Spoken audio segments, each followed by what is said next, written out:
In episode 1, we went through a definition of metaphysics, and we described how we are all, knowingly or unknowingly, wearing the metaphysical glasses that Aristotle provided us. And this is largely based on a subject-object duality, which explains the materialist viewpoint of the modern mind, frankly, right? We think that there's an objective reality outside of us and a subjective filter or lens or interpretation that we use to engage with that objective reality.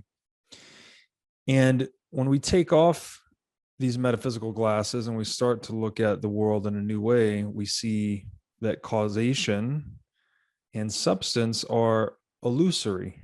Traditionally, when looking through subject-object metaphysics, we took subjects and objects to be what is real. But Pirsig's allowing us to take a step back, a meta step, if you will, to say that what we thought was real was really a consequence of the way we are looking at the world, or the way we're categorizing the world, perhaps. Episode 2, we're going to go deeper. We're going to unpack quality as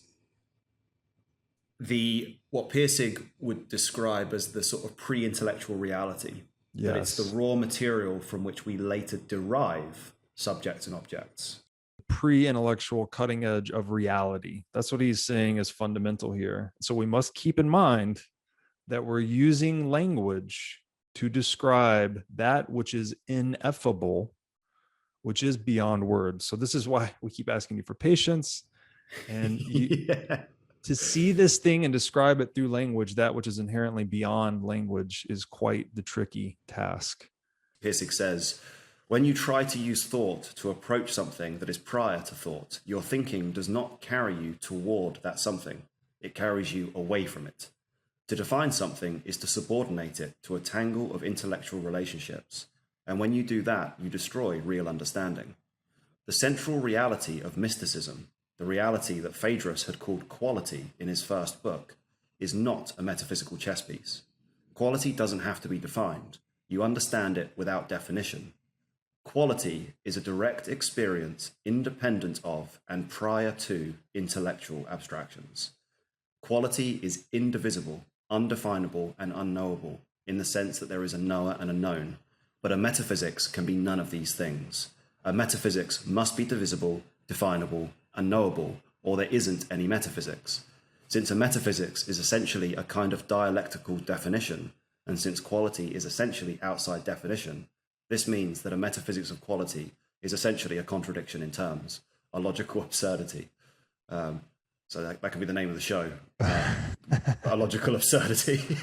I like transjective metaphysics, the elegant, I guess, rebrand for metaphysics of quality. But in my mind, and again, back to the scientific worldview, that would point to this logical absurdity as a weakness or something that completely disproved this metaphysics, I guess. But that's because we're evaluating it through a scientific worldview where two opposite things cannot be the same thing at once, right? But the mystics would say, I can't remember if this was in Pirsig's book or not, but at the edge of death, the Sunni mystics talk about how joy and suffering becomes one. Like, paradox is the boundary of experience in a way. So what I'm trying to say here is, in my mind, that there is this logical absurdity to the metaphysics of quality, or transjective metaphysics, actually points to how near it is to the boundary of our ability to perceive reality. It comes down to the fact that we're simply too polarized towards a certain philosophy. And we'll talk about this more, but the West and the East is analogous to the left and the right hemisphere of the mind. Mm-hmm. The left hemisphere, which is responsible for language and for boundaries and for division and for turning the world into units for the sake of organization. It's the ordering principle. Right. Is the function of the left hemisphere. The right hemisphere is responsible for process and unification, and for reveling in ambiguity and chaos. And it just so happens that neuroscience, modern neuroscience, in no way contradicts the claims of Eastern philosophy and the Tao and the idea of chaos and order. It's the relationship between the two that is reality. The left hemisphere sees the world as static objects, and the right hemisphere sees things as dynamic processes. Is this reductionism versus holism, perhaps? One's putting things into buckets, one is trying to look at the whole, undifferentiated whole, something like that. Yeah, that's a great way to see it. So the right hemisphere is what we use, and it's responsible for the gestalt, which is seeing things holistically. Yes. And it doesn't see differentiating categories or boundaries. The right hemisphere sees the relation to things. The left hemisphere sees the boundaries and separations. So and both are important. You know? Continuous versus discrete is another way to think about it. And also, this ties in later to the technology aspect. Actually, analog and digital. Analog is continuous. Digital is discrete. And we can go more into that later. But these fundamental aspects kind of show themselves across different domains. Yeah. And there's a great book which we'll reference as we go through by Ian McGilchrist called The Master and His Emissary.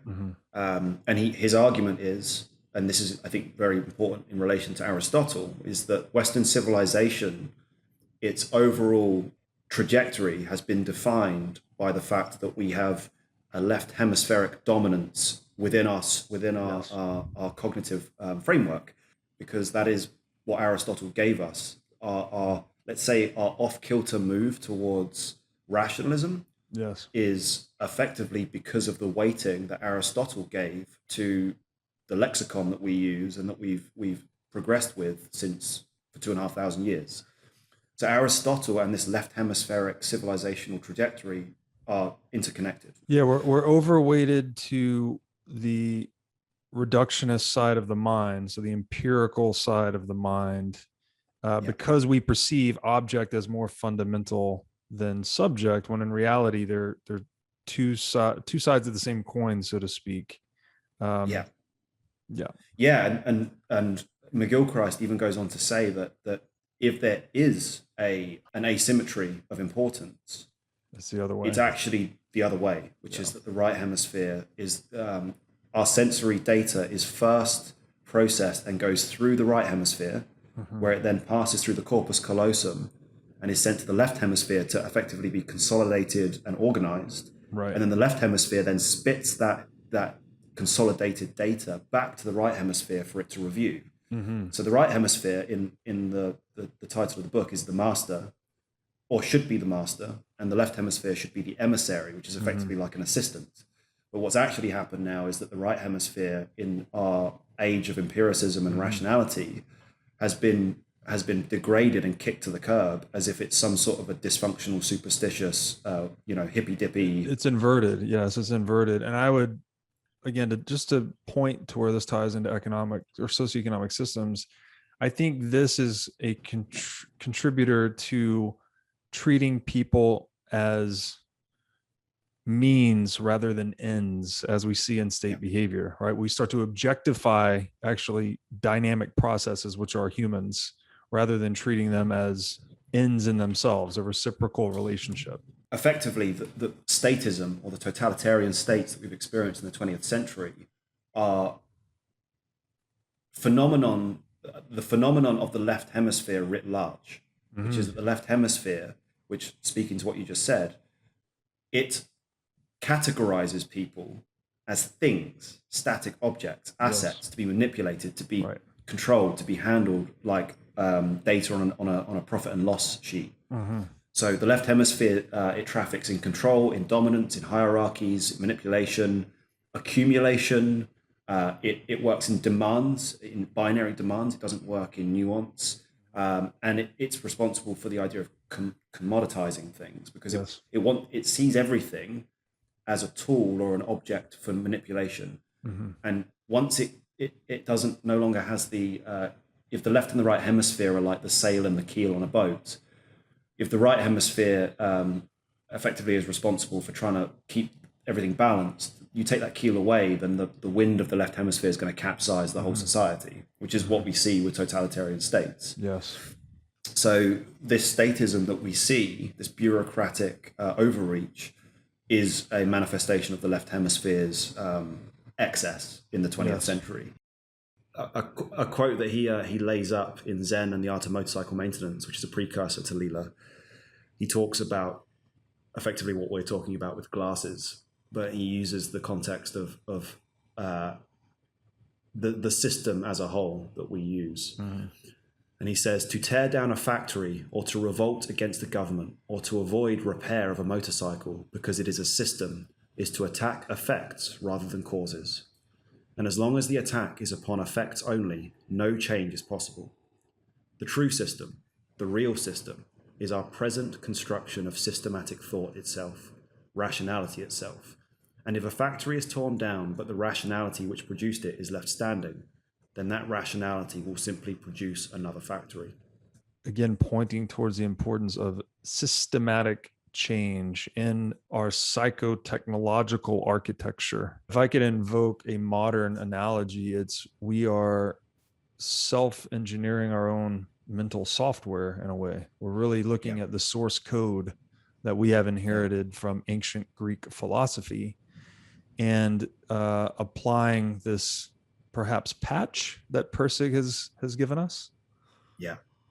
A software update. Yeah, exactly. Which again, the Enlightenment, the Reformation, all of these things were just effectively human psychotechnological or software updates. So I think as we get deeper into Pirsig's work, you'll see just how profound his findings really are.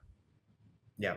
And at the same time that Bitcoin offers a tool to harmonize and unify the global economy, we're also going to need a metaphysics which harmonizes and unifies the West and the East and removes all of these biases that have been so destructive over the 20th century, especially, with the mindset of empiricists, we're going to work our way down the chain all the way to the base. And that's where the totality of this concept will make sense, is only when you've got the whole thing framed by piece, disentangling all of the things that we've been given. That, it's like effectively what Aristotle did was create a chain of events through history, which culminated in the equivalent of like pulling, a cable of headphones out of your pocket, and you've got to take the time to like, oh God, it's all tangled up.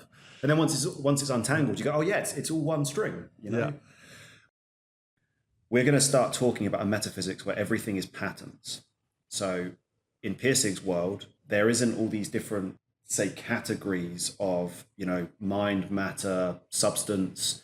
Everything is patterns, and the way that the patterns manifest, we give titles to. But everything is effectively patterns. Yes. Which speaks to the truth of what we see empirically with the move into quantum mechanics. That's right. And this is consistent with Peterson's view too, that it's all interacting patterns. What Pirsig says is that the value is primary, and value can be seen in two categories, with the first being a non-category, which is dynamic quality itself, which would be synonymous with the Tao. And it's the idea of the limitless, the infinite, the ineffable. It's effectively what we try to represent with our language when it comes to God and Allah. I love Pirsig's description of it as the pre-intellectual cutting edge of reality.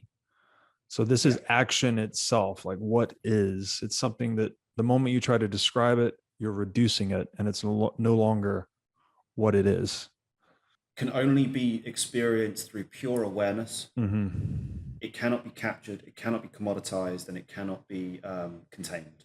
And then our second tier is what we call static quality. So this idea of dynamic and static, this is our primary duality, and it relates to the duality of the yin and the yang, which is that we have the kingdom of heaven and we have earth. Earth being a mythologized expression of the realm of the limited, kingdom of heaven being an expression of the realm of the limitless, and we as the sons of God are the birth givers of the exchange, the mediators between these realms.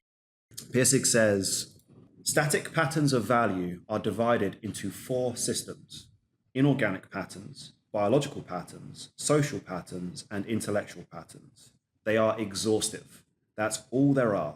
If you construct an encyclopedia of 4 topics, inorganics, biological, social, and intellectual, nothing is left out. No thing, that is. Only dynamic quality, which cannot be described in any encyclopedia, is absent. But although the 4 systems are exhaustive, they are not exclusive. They all operate at the same time and in ways that are almost independent of each other.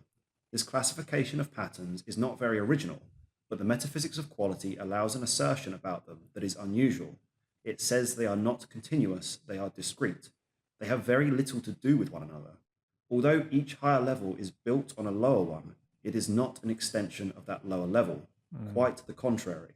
The higher level can often be seen to be in opposition to the lower level, dominating it, controlling it where possible for its own purposes. So here we see different patterns of action at social, intellectual, inorganic, biological levels, but they're all aimed at value. Value is somehow this composite. Again, we're getting into the domain of God here, right? Like freedom, love, truth. Somehow those timeless categories are amalgamated in this concept of God or exchange. Yeah. Static patterns are the planets orbiting the sun of value. Yes. Like they're all held by the central gravitational force of something that if they were to meet that force, they would be obliterated. So they can only ever relate to it, but they can never merge. They can never merge. It's a dance. Yeah. It's a transjective dance. So, and ultimately what Pirsig is saying with value is that the dynamics of this whole system isn't down to the objects that we appear to, that we create with our categorization. Those objects are the emergent property of the value scenarios in which they are exchanging.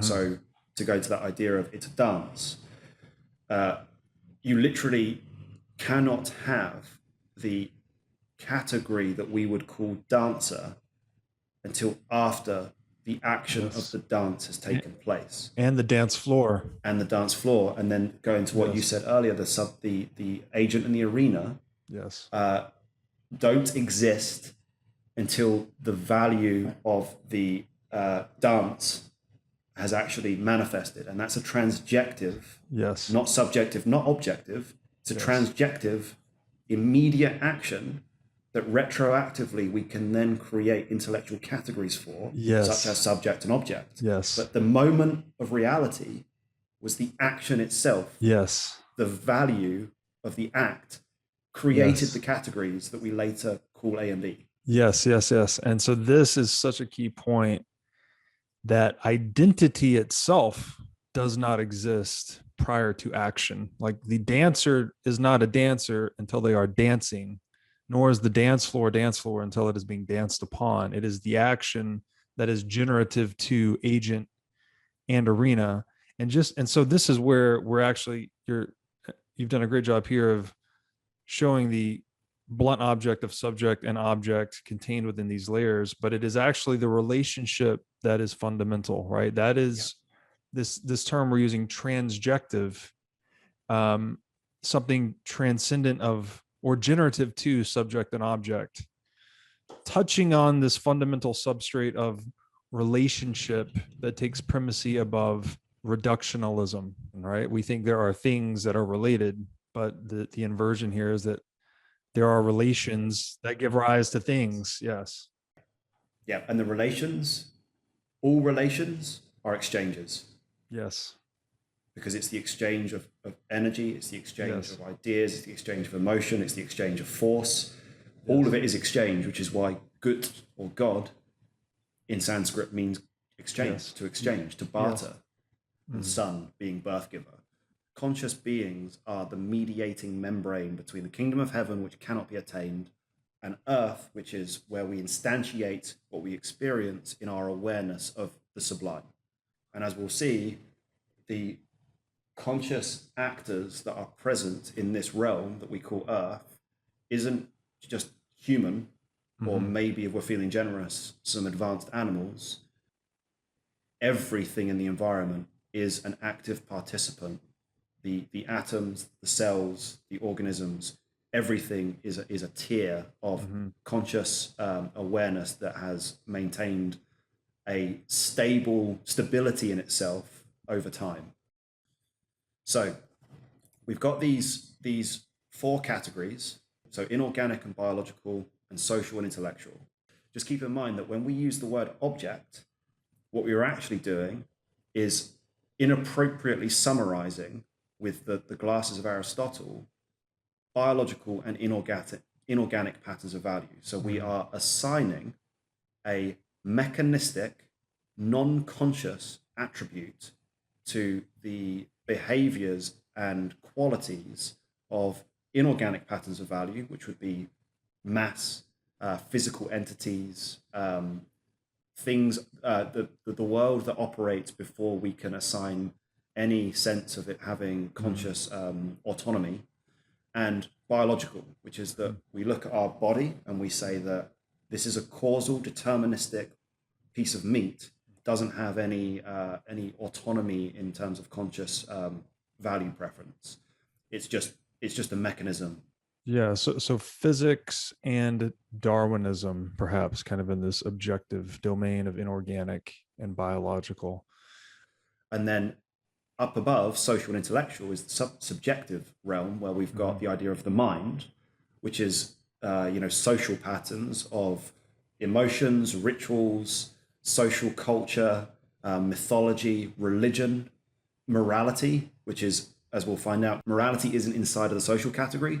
The social category and every other category is inside of the category of morality, which we'll get to. The other thing, I think this is so important to you, that we're now integrating subject object with the metaphysics of quality, in that subject object was just a lower resolution picture or a more blunt instrument than the higher resolution metaphysics of quality. I'm just going to quote Pirsig here in summary to the how this category system includes subject object. He says a conventional subject object metaphysics uses the same four static patterns as the metaphysics of quality. Divide them into two groups of inorganic biological patterns called matter and social intellectual patterns called mind. But this division is the source of the problem. When a subject object metaphysics regards matter and mind as eternally separate and eternally unlike, it creates a platypus bigger than the entire solar system. Platypus being a creature that it doesn't conform to the previously set up boundaries or category system that people expected. Yeah, it disrupts our categorical taxonomies and forces us to adapt our static frame to a new dynamic reality.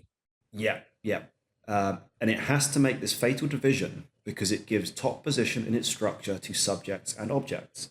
Everything has got to be object or subject, substance or non-substance, because that's the primary division of the universe. Inorganic biological patterns are composed of substance and are therefore objective. Social intellectual patterns are not composed of substance and are therefore called subjective. Then, having made this arbitrary division based on substance, conventional metaphysics then asks, what is the relationship between mind and matter, between subject and object? One answer is to fudge both mind and matter and the whole question that goes with it into another platypus called man. Man has a body, and therefore is not himself a body, and he also has a mind, and therefore is not himself a mind. But if one asks, what is this man, which is not a body and not a mind, one doesn't come up with anything. There isn't any man independent of the patterns. Man is the patterns. We've shown that in a circle there to show the quaternity, but it doesn't, that mapping of showing it does help to show the subject-object overlay. But what it doesn't do is show the hierarchical trajectory. So if we move it into a hierarchy and see it as a pyramid, we've got this idea of dynamic quality being the moment of the pre-intellectual cutting edge of reality, which is the moment of awareness. Yeah. That meditation experts strive towards, or thrill seekers strive towards, or bungee jumpers strive towards. The flow state. The flow state. Yes. And the flow state is a word that we use to describe quite often like intellectual activities, but the flow state is embodied, it's biological, it can be social. You can be in a flow state in a exercise, which is biological. You Yes. could be in a flow state in a social setting. It's a state that not only causes time, the experience of time, to pass most rapidly, but it's also the state that causes the most happiness. It's one of the highest aims in the human condition, is to achieve flow state most readily. And Peterson also argues that it's the point of maximal information throughput. When you're in a flow state, you're actually, whether you're a surfer on a wave or a writer in a book, your information throughput is maximized. And I would just like to point out here too that the symbology of the pyramid and the eye, very clearly, very closely related to the eye of Horus, which is important in Egyptian mythology that Peterson talks about a lot. That awareness is like the ultimate value across the ultimate hierarchical value across all hierarchies of value. And I guess awareness is an act itself that's actually generative to all of this. And so that explains why the eye of Horus, awareness, was the highest value in the hierarchy of values, which is one definition Peterson's given God, right? Whatever the highest value is in the hierarchy of values is God. While in the Egyptian mythology, that was awareness or consciousness. That's why, in Mesopotamian myth, Marduk had eyes all around his head. So there's something very fundamental here that, and quantum physics speaks to this as well. There's no disintegration between observer and observed. The observer is giving rise to reality through observation. Yeah, and it speaks to that idea of somebody who's aware is vigilant, and the idea of vigilant being like a vigilante is somebody that is disobedient to static and open to the possibilities. They're vigilant to something. They take the law into their own hands. They're looking for action. So it's interesting that the language reflects that. Yeah, and then he gets into this later where he makes the point that one of the difficulties at the social layer is determining whether someone is a savior or a fool. I think he uses different terms there, but someone that's bringing new ideas into the culture. What's the word? Somebody who's idiosyncratic, an iconoclast. Yes. So iconoclastic behavior, iconoclastic action will ultimately go down as being either moral or immoral in relation to the culture that is experiencing that iconoclast. And if they are successful in providing new dynamic quality to the culture, then they will be instantiated or ordained in the culture's static patterns and rituals. And it's something you almost don't know until there's retrospect. So the difficulty is figuring out, is this person crazy, or are they they're telling us new things that we need to incorporate into the socioeconomic fabric. Yeah. At the time where they're operating, they're on the cutting edge, right? Like, yes. Even the language we use, it's like that guy's on the edge. Yes. The edge of the Overton window. What's the Overton window? There are things that are unthinkable at either end of the Overton window, but one pole is towards more freedom, one pole is towards less freedom. And then in the middle is where, conventional wisdom is. So, like we could say today, perhaps total global authoritarianism is kind of in that less freedom, unthinkable territory, whereas total global anarchy is kind of in the more freedom, unthinkable. And we try to have, public policy somewhere in the middle. But the Overton window is constantly moving. It's interesting. It goes back to the idea of the middle way between liberal and conservative. Conservative being to conserve the patterns of value, liberal being to liberate patterns of value. And this is the dynamic. Again, the hierarchy needs both rigidity and fluidity, right? It needs to have structure, which gets back to static and dynamic. So if we now shift this and start to think about the process of evolution from the meta framework of the narrative we call the Big Bang, the playground for consciousness opens up. We see a set of stable patterns begin to consolidate, which we call inorganic. So this would be the physical activities in the universe start to emerge. We start to see the manifestation of gravity and mass attracting itself to itself. We start to see what we would describe as being the laws of physics.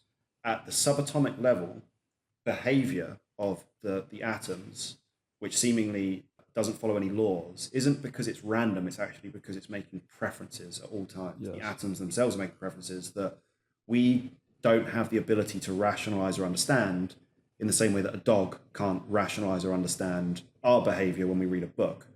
It doesn't know why we're staring at the book. It can't comprehend the marketplace in which we are operating. We're operating in a different marketplace to the atoms, to the mass. But to use like an example of this law of attraction that we call law of attraction being a value preference, let's say in traditional subject object, if we take a hypothetical situation where we've got two pool balls on a table, and then we have the ability, godlike powers, to suddenly make everything in that environment, with the exception of the balls, to disappear. The planet, the table, the room, everything. So suddenly these balls find themselves in a void with nothing around them for light years. Over the course of a relatively short amount of time, those two pool balls would slowly accelerate towards each other until they were touching, and they would hold in that position. And then that begs the question, what caused that to happen? And it was the value between them that attracted them together. Like gravity isn't a causal force, it's an emergent property of these two. A preference of mass for itself.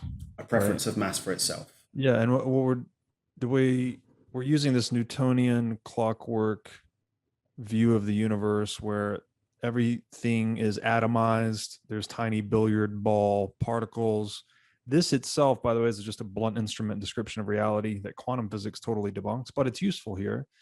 And that Pirsig's basically making the point that it's not a deterministic law. Gravity is not something that's like, we view it as deterministic because we see it from, a mile high, so to speak, but it's actually mass expressing value or preference for itself that drives this exchange, frankly.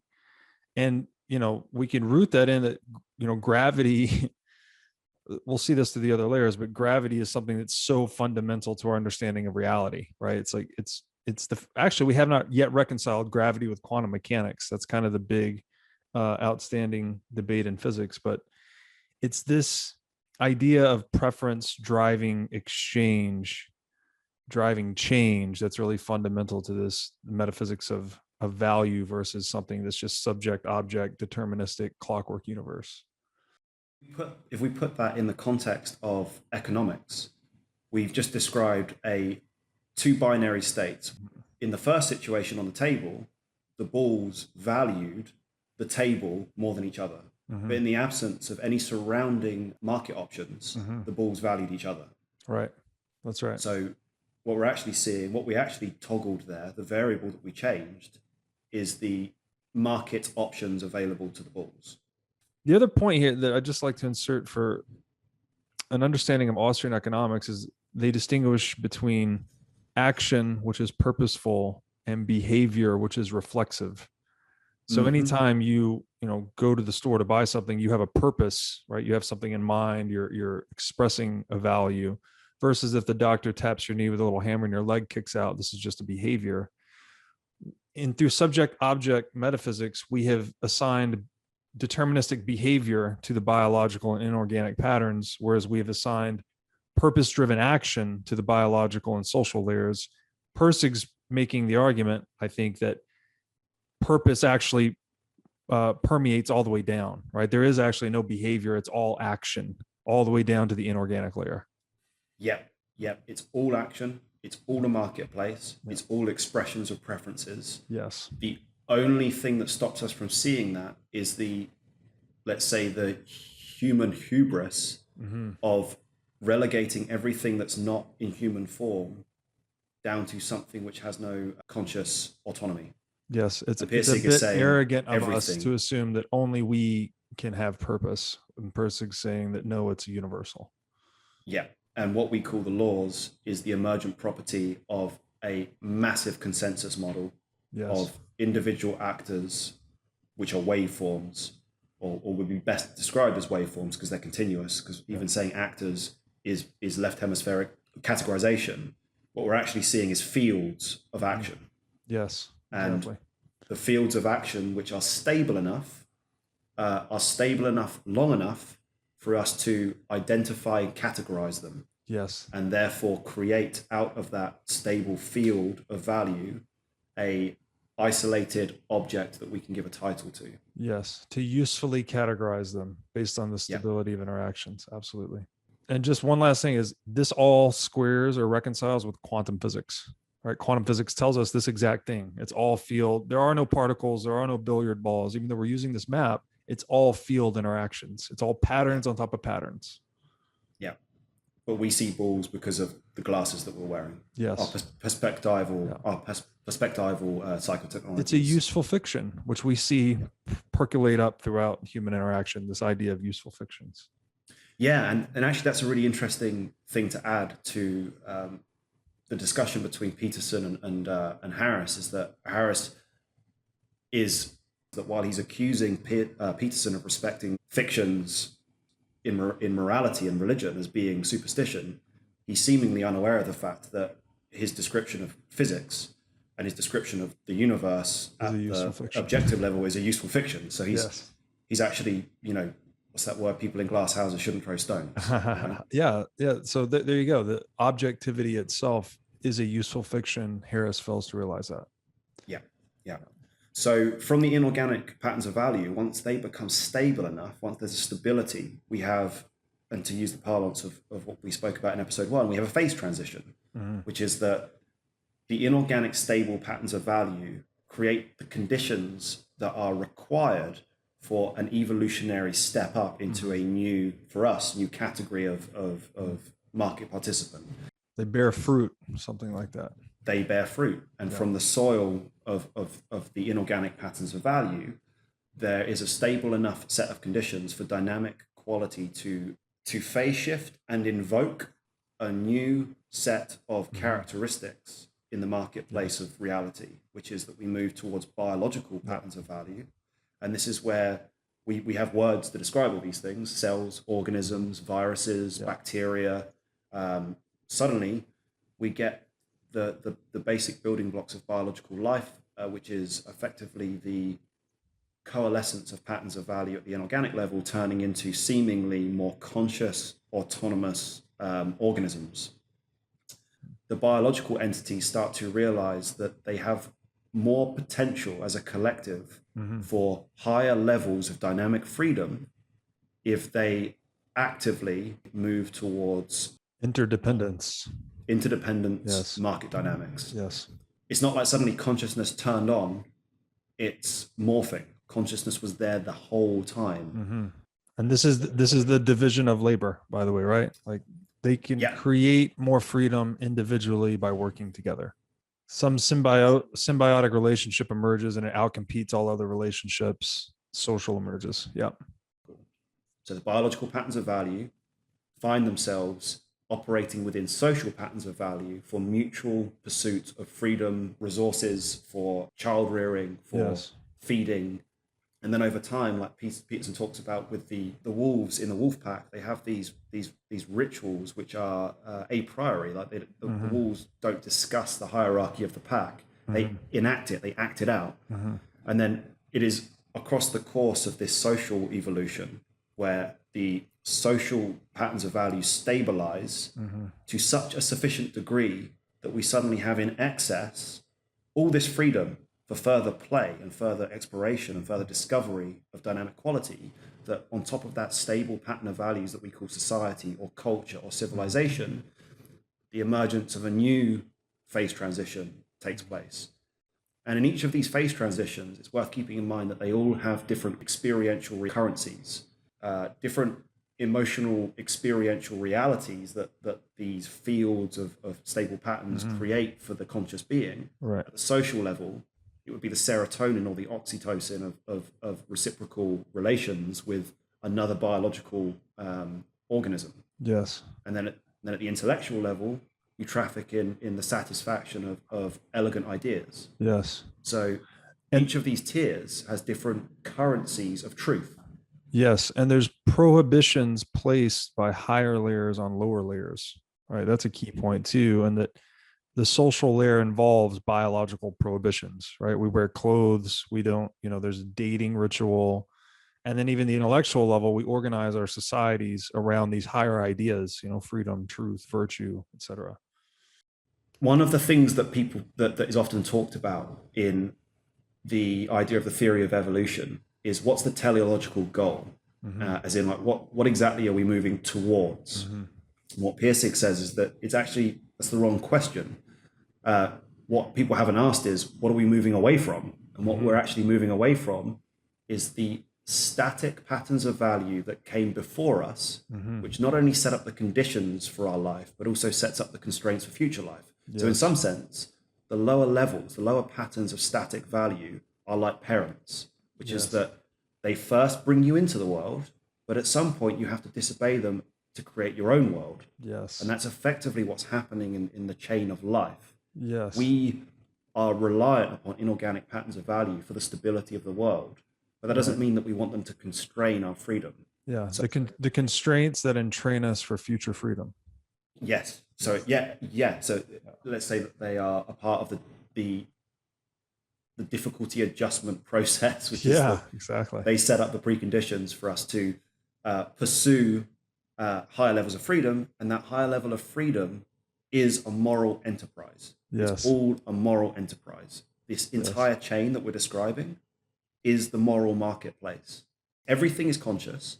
Everything is making value preferences at its level of comprehension in the field of value. And the ultimate, let's say, goal is the highest levels of patterns of value that allow us freedom from the lower levels. Yes. And that's where good and evil emerges from. Hey, everybody. As you've no doubt learned by watching this show, Bitcoin is the single most important asset you can own in the 21st century. And one of the most important companies in Bitcoin today is NYDIG. NYDIG's mission is to get Bitcoin into the hands of as many people as possible. One of the ways they are accomplishing this mission is by empowering banks and financial technology companies to offer their own Bitcoin products and services. As a true game changer in the industry, NYDIG is safely unlocking the power of Bitcoin for forward-thinking individuals and institutions alike. Led by Robbie Gutman, Yin Zhao, and Ross Stevens, NYDIG has absolutely exploded onto the Bitcoin scene recently and has quickly become a leader in this space.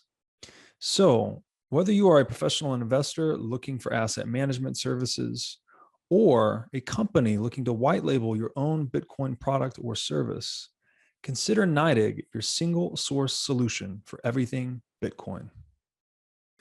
It seems clear that no mechanistic pattern exists towards which life is heading, but has the question been taken up of whether life is heading away from mechanistic patterns? The law of gravity, for example, is perhaps the most ruthlessly static pattern of order in the universe. So, correspondingly, there is no single living thing that does not thumb its nose at that law day in and day out. One could almost define life as the organized disobedience of the law of gravity. One could show that the degree to which an organism disobeys this law is a measure of its degree of evolution. Thus, while the simple protozoa just barely get around on their cilia, earthworms manage to control their distance and direction, birds fly into the sky, and man goes all the way to the moon. Amazing. Consciousness is moving towards like a dimly apprehended, the moments, the flashes where something is invoked, like a revelation or an idea or an innovation or an impulse or a reflex. Those are all expressions of dynamic quality. Human life is driven forward by its dim apprehension of notions too general for its existing language. That's the Whitehead quote. And that would be dynamic quality. Yes. So too general for the existing language means we it hasn't been captured and reduced and encapsulated yet, right? It's drawn forward by this ineffable, right? Unspeakable, indescribable apprehension that's pre-intellectual, once again. Pirsig says, not subject and object, but static and dynamic is the basic division of reality.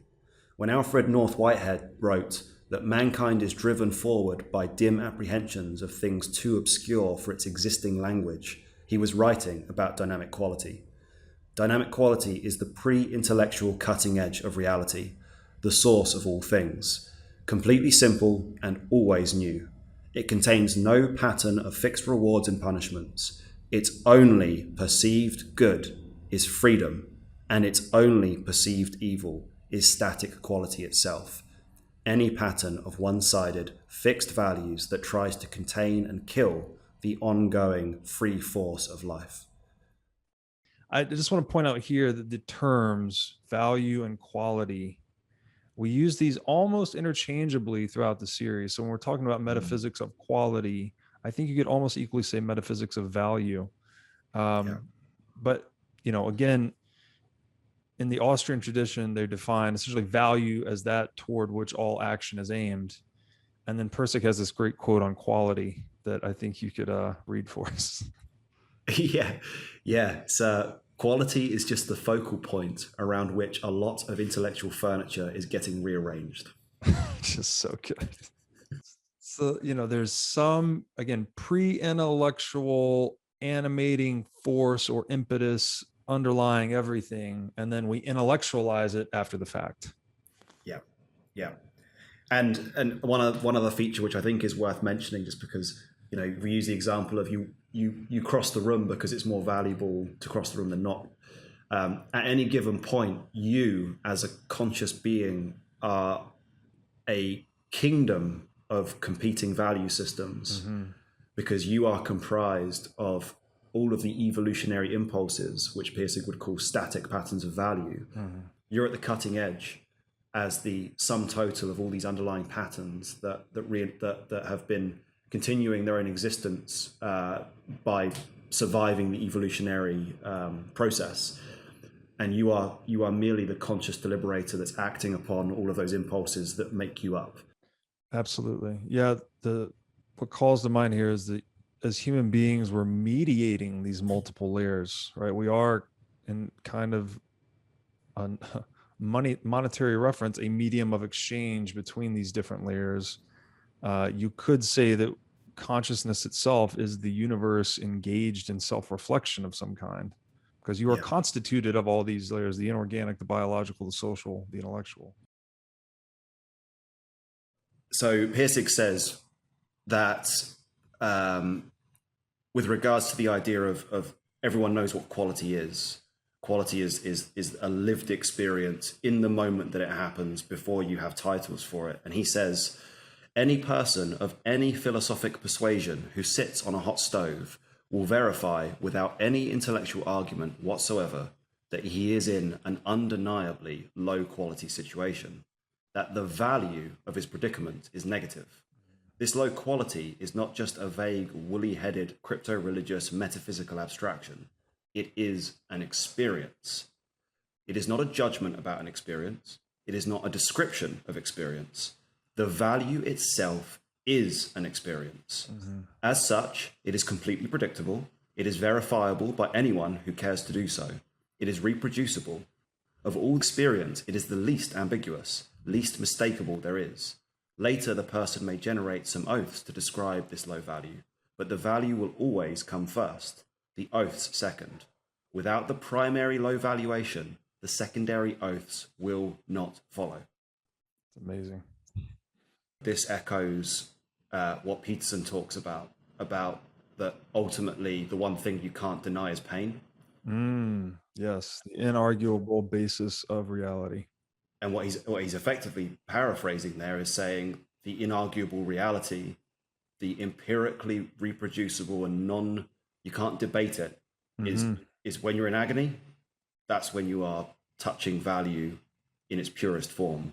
Yes. And you can't get around it. You can't avoid it. You can't, pain is the bedrock of reality. Yes. And pain is extreme value. This gets into a Talebian point that pain is information. Actually, it is the thing that catalyzes patterns, life, organizations to reconfigure themselves and put themselves in a new formation, right? To adapt to reality. Pain is signaling to the organism or to the market, right? The same thing, to adapt, basically. Yeah. And it is very deeply biological too. I watched this video where it showed how a virus will invade a cellular colony. And so the virus lands on the cell, it's injecting its DNA into the cell, destroys the cell, rips it apart, and basically co-ops the cellular DNA to reproduce the virus, right? When the cell explodes, it explodes into a lot more viruses, and the cycle repeats. But some of the cells survive, and those cells that survive actually incorporate just pieces of that DNA from the virus into their own DNA. So it's actually changing the formation of the genetic pattern of the cell, and then that cell becomes resistant to the virus. It's adapted to the virus. That's wild. This repatternization through pain is the common denominator across, consciousness, market adaptation, innovation, evolution, all of these things. That idea of the cells effectively consuming and integrating the shadow, as it were. It's integrating the dark side of life. It's interesting that coming from film, I don't know if you've ever watched the show Breaking Bad. Oh yeah, love that show. Yeah. So what's great about Breaking Bad, the guy that writes it he's a genius. But one of the unconscious themes that goes through the story is that every time Heisenberg kills somebody, his habits change. He actually starts to absorb their tendencies. With everyone he kills, he consumes their traits, which leads to this idea of you effectively consume the antagonistic forces against you, right? Like yes, you do eat the shadow, as it were. Yes, yeah. You're engaged in mimetic exchange with whatever you are resistant to. Yeah, mimetic exchange. Yeah. Okay, so I'll continue the quote. So the last thing he said was, without the primary low valuation, the secondary oaths will not follow. The reason for hammering on this so hard is that we have a culturally inherited blind spot here. Our culture teaches us to think it is the hot stove that directly causes the oaths. Not so. The value is between the stove and the oaths. Between the subject and the object lies the value. This value is more immediate, more directly sensed than any self or any object to which it might be later assigned. It is more real than the stove. Whether the stove is the cause of the low quality or whether possibly something else is the cause is not yet absolutely certain, but that the quality is low is absolutely certain. It is the primary empirical reality from which such things as stoves and heat and oaths and self are later intellectually constructed. So that idea, the value is between the stove and the oaths. It's what comes first, and then only afterwards do we construct mental models that go, that's the subject, or I'm the subject, that's the object, and that object contains pain. It doesn't contain pain. It's the relationship that is the pain that creates both entities. Back to like the primacy of action, value, relationship. And I would say too that this is where transjectivity comes in, right? Instead of subject object being reality, it is the transjective relationship between the two that is most fundamental. And it just is a couple of examples of this. Like I talked with Vervaeke, he gives the example of adaptation or adaptivity. Is it subjective or is it objective? Well, it's not purely based on the subjective interpretation of the organism. Like there are some real environmental factors driving adaptation, but it's not purely objective either, because the organism is playing a role in, where it selects to go and what situations it exposes itself to. So adaptation is transjective, right? It's process. You could also insert learning here, right? Learning is it's a form of adaptation itself. And all adaptation is by definition dynamic, which we'll go on to. It's a dynamic process, adaptation. And I think the pragmatic truths shake out here as well. You have price, right? Which is not objective or subjective. It's the confluence of subjective demand and objective supply. You get a price, right? Or the tool. The tool is a mechanism for improving fitness to the environment. So it helps us adapt, right? Yeah. And then virtue, right? Virtue is what we use to adapt to one another. And it emerges from the rules of the game that we are playing, right? To an ancient caveman that was a really competent hunter, that was considered to be a moral quality, right? Based on the rules of their reality. And that's not the case today. To be moral today is more like the Judeo-Christian values, for instance. Yeah, the moral aspect of this gets really exciting as we break down the system of that. There's morality in every action. From, there's a morality to sexual intercourse. There's a morality to trade. There's a morality to ideas. There's a morality to gravity. Like everything is a moral enterprise. Depending on the means by which it's kind of enacted, as it were. Yes. I would add here too, I think there's an element of intuition that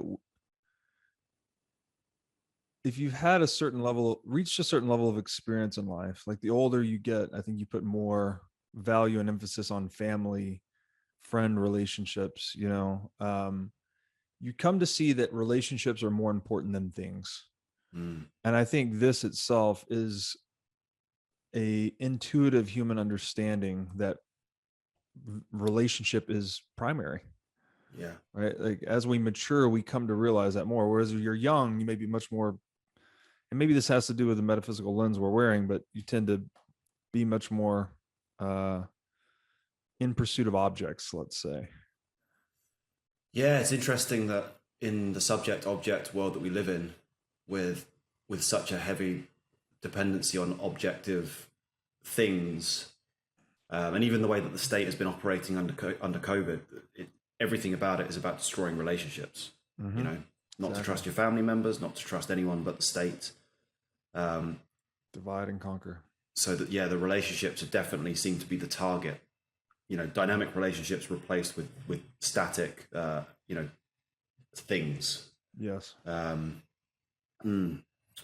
Okay, I'm gonna keep going. So, and just to finish up this quote, once this primary relationship is cleared up, an awful lot of mysteries get solved.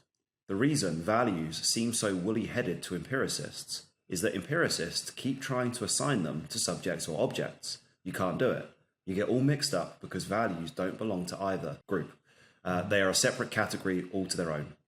What the metaphysics of quality would do is take this separate category, quality, and show how it contains within itself both subjects and objects. The metaphysics of quality would show how the things become enormously more coherent, fabulously more coherent, when you start with an assumption that quality is the primary empirical reality of the world.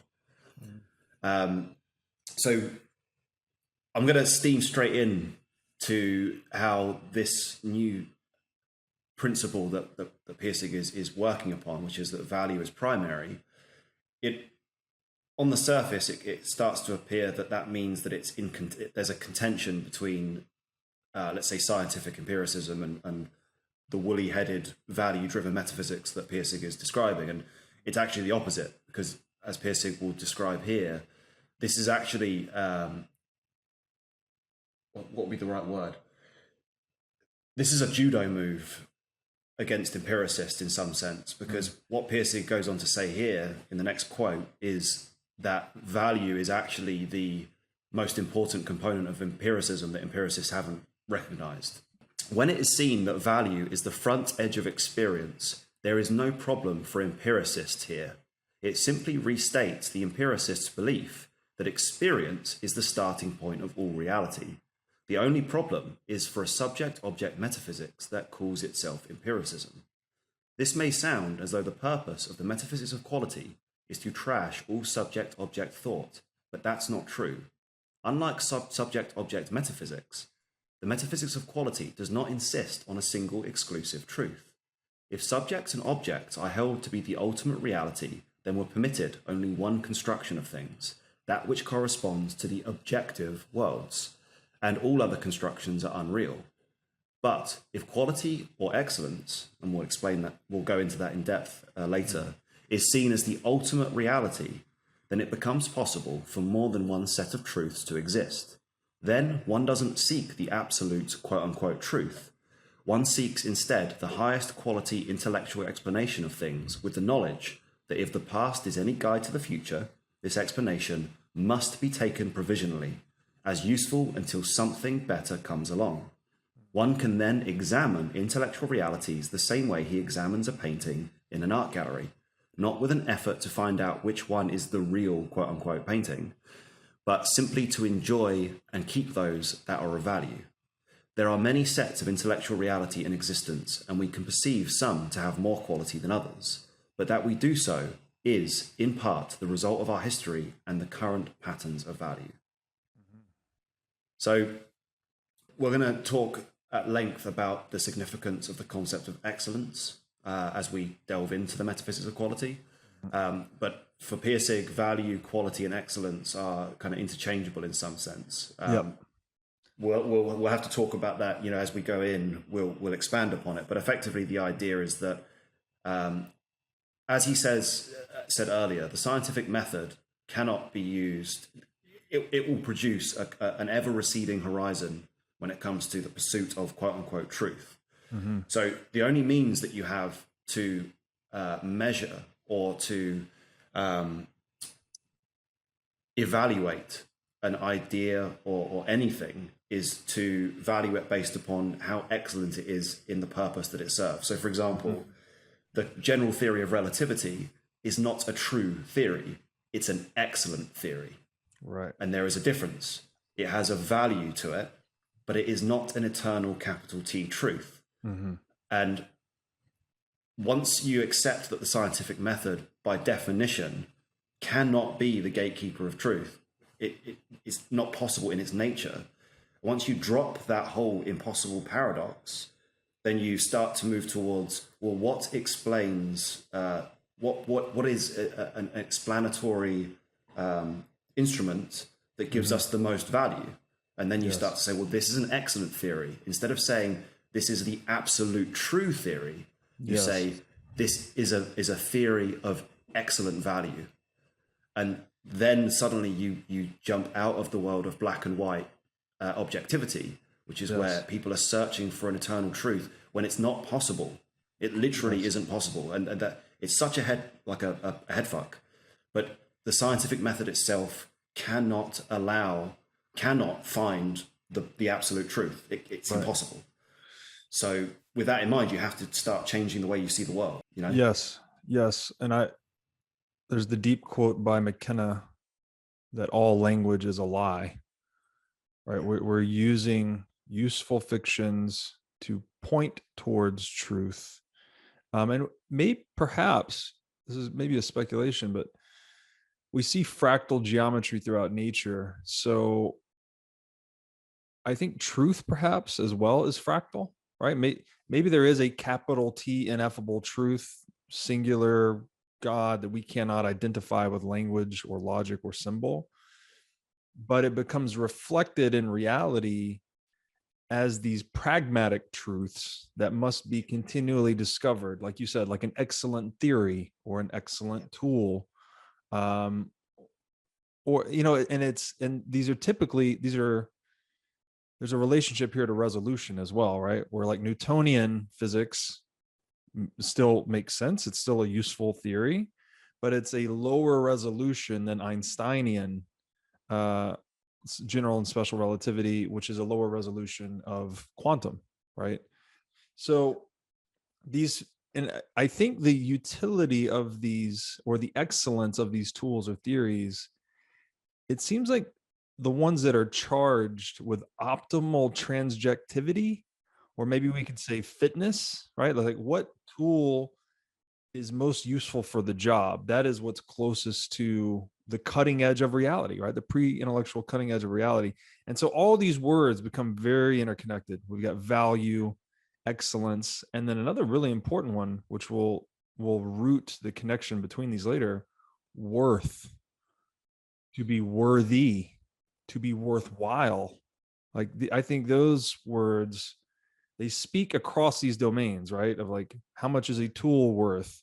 is the person worthy of the job? Is the pursuit worthwhile? It talks about this domain of relevance that we're navigating with these physical and psychotechnological tools.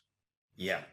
And it's interesting when you were talking about the fractal nature of a truth.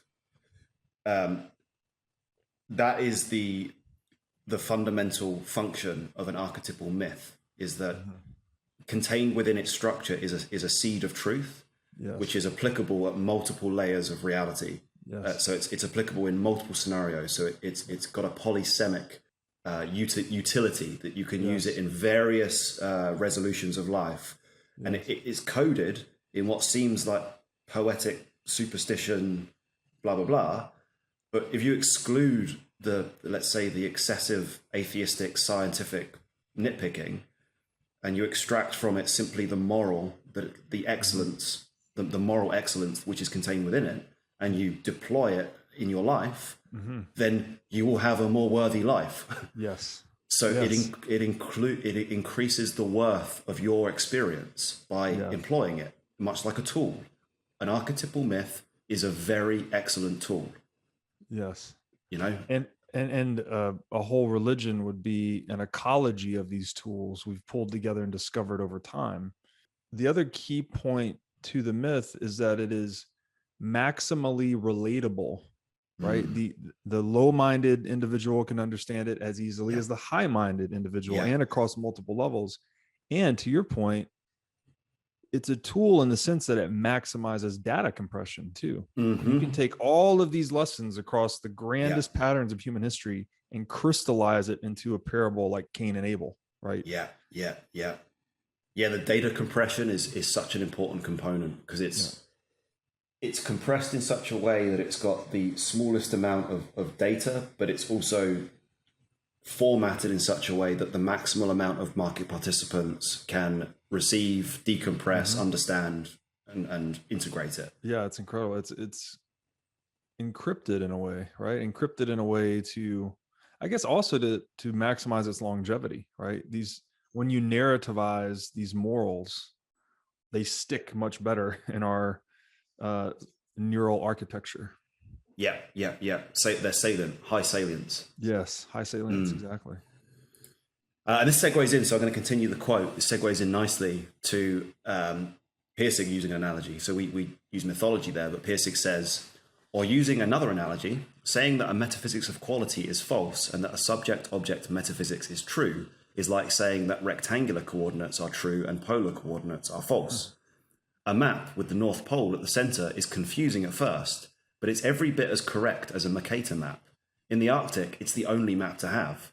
Both are simply intellectual patterns for interpreting reality, and one can only say that in some circumstances, rectangular coordinates provide a better, simpler interpretation. The metaphysics of quality provides a better set of coordinates with which to interpret the world than does subject-object metaphysics because it is more inclusive. It explains more of the world and it explains it better. The MOQ can explain subject-object relationships beautifully, but, as Phaedrus had seen in anthropology, a subject-object metaphysics can't explain values worth a damn. It has always been a mess of unconvincing psychological gibberish when it tries to explain values. This problem of trying to describe value in terms of substance has been the problem of a smaller container trying to contain a larger one. Value is not a subspecies of substance. Substance is a subspecies of value. When you reverse the containment process and define substance in terms of value, the mystery disappears. Substance is a quote-unquote stable pattern of inorganic values. The problem then disappears.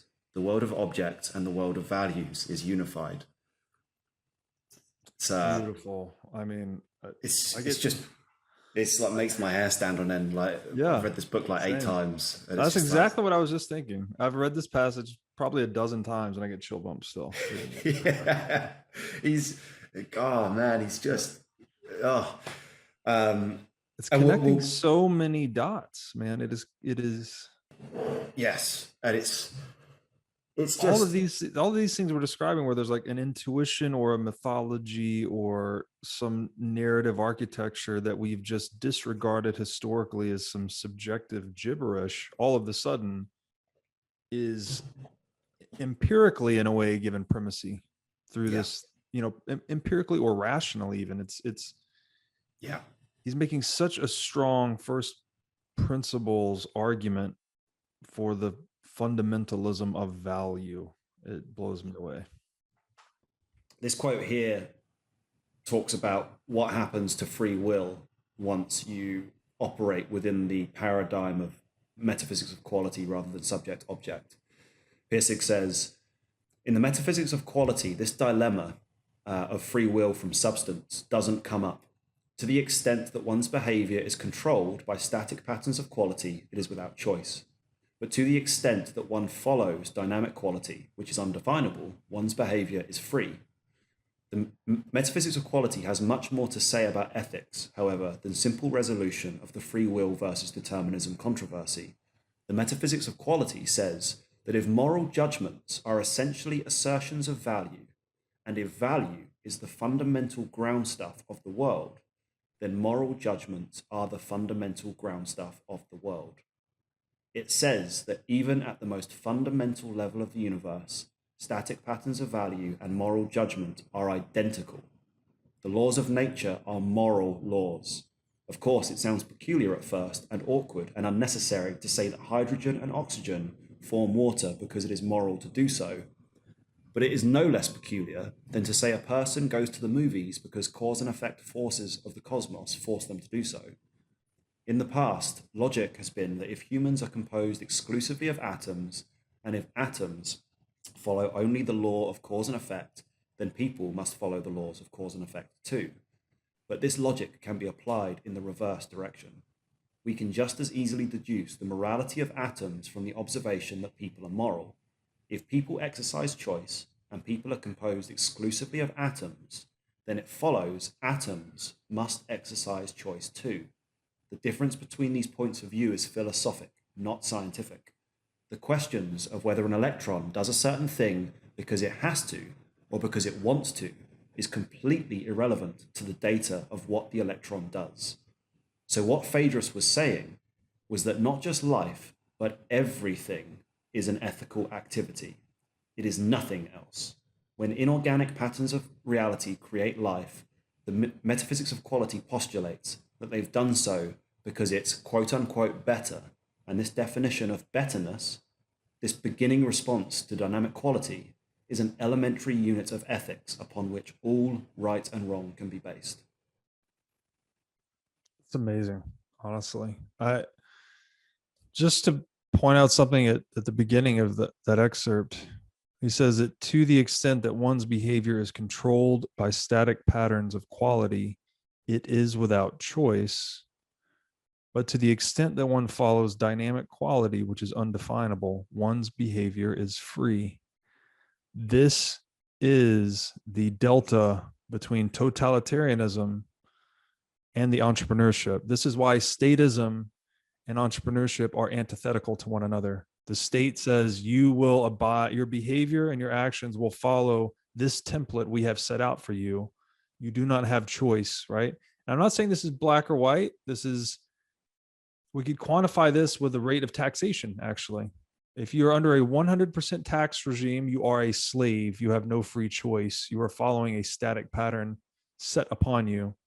If you are at a 0% taxation, you are a free man. You are a man of action, of self-sovereignty, of absolute choice. It's if you subscribe to praxeology, this is all, you're like, oh, we're just taking the study of human action and applying it universally, effectively. And you come to perceive, I guess, through this lens of transjective metaphysics, this unbroken wholeness of endless exchange that extends everywhere. What else can that be but a market? What else can we call that, right? It's just this endless series of exchanges everywhere. And the marketplace itself, if we just look at the economic marketplace here on Earth, like, again, it's a process. It's everywhere and nowhere, right? It's omnipresent to us.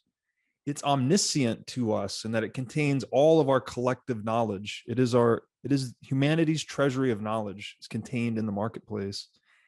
And it's omnipotent. It generates all wealth, all tools, all technology, all power that human beings possess comes from the marketplace. So this, just to put a button on it, what I would like to be able to deliver is this message that the free market itself is sacred in this respect. It is, because sacrality itself is discovered in exchange. So the more we optimize for uninhibited exchange, the more we emulate the principle of this principle of reality. Yeah, it's nature. And therefore, the more abundance we create. It's the most natural. It is the natural way of the world. The natural order, something. It's the natural order. And to wind back to something you said, that the market is the sort of container of all human knowledge. I think we could even, in order to try and like buck certain, say, conventions here, even that description makes an emphasis on the human-centric aspect of the market. But what Pirsig would say is that statement could be applied down to the biological level. So you could say that the biological marketplace is the store of all organic knowledge. Yes, it's a store of value. Like the biological entities that we are contain within it all knowledge that the market had produced up until that stage of evolution. Yeah. It's the knowledge of the cells. It's the knowledge of the atoms, the mass. It's the knowledge of everything. The way that everything has organized itself, has self-organized over the evolutionary period, is the market formulating information. Yes. It is bringing data, information. Our bodies are formation of data. And like Pirsig says, you're not seeing substance. You're seeing data. Everything is data. Like we are just data, information. Yes. There's no substance or atomic structure. It's processual all the way down. And this even, we're describing knowledge, right? But what is not knowledge is just how to act, right? It's like how we've learned to act. Not we as human. I mean, we as humans clearly, but also we as like inorganic reality has learned how to act to attain higher freedom. Right? It's achieved a certain level of freedom that it then becomes a layer upon which greater freedoms are built in the form of biology, which, then goes upward into social and intellectual. It blows me away.